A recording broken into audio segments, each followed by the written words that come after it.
Start. सभापति महोदय, मैं आपका बहुत आभारी हूँ कि आपने इस अवसर पर सदन में बोलने का अवसर दिया है। यह जो प्रस्ताव सदस्य महोदय ने यहाँ सदन में पेश किया है, उस पर दोनों ओर के लोगों ने अपने अपने विचार प्रकट किए हैं। मुझे बहुत प्रसन्नता है कि आज दोनों ओर के लोगों ने एक ही आवाज़ में इस प्रस्ताव का समर्थन किया है।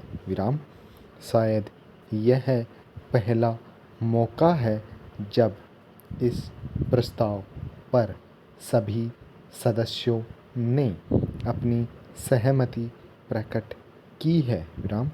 मुझे इस बात का भय भी है कि यह जो प्रस्ताव है उसे मंत्री महोदय द्वारा स्वीकार कर लिया जाएगा और उसके बाद देश के किसानों को उनके अनाज का उचित मूल्य भी उन्हें दे दिया जाएगा।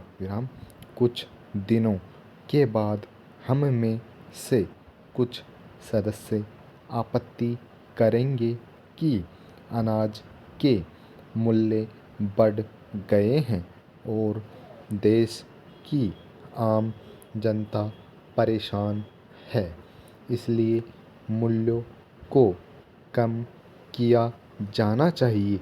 ऐसी अवस्था में मेरी समझ में यह नहीं आता है कि यह सदन किसानों को उनके अनाज का उचित मूल्य दिलाने में सहायता करेगा या देश की आम जनता को सस्ता अनाज दिला सकेगा। मैं समझता हूँ कि दोनों बातों को एक साथ करना बहुत कठिन हो जाएगा। पैराचिंज। अध्यक्ष महोदय, यह हमारे देश का सौभाग्य है कि यहाँ पर खेती में काम करने वालों की संख्या बहुत अधिक है।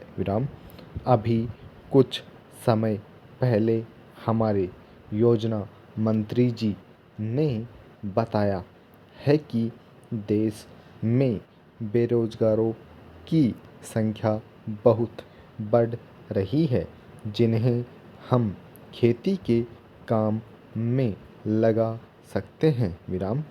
हमें ऐसा कोई काम नहीं करना चाहिए जिससे बेरोजगार लोग खेती के काम को छोड़कर शहरों की ओर आना शुरू कर दें। मंत्री महोदय के कहने का अर्थ यह है कि हमें खेती में काम करने वाले किसानों को अधिक से अधिक सुविधाएं देनी होंगी, जिससे वे अच्छी तरह से अपने परिवार का पालन कर सके और अपने बच्चों को भी पढ़ा सके।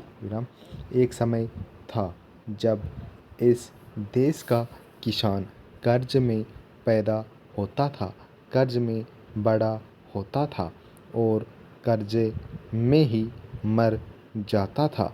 आज यह स्थिति नहीं रही।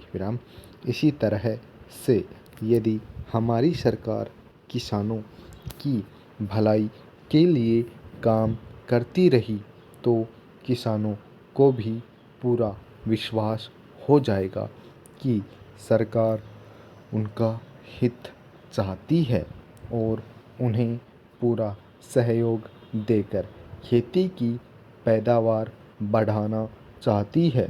Full stop.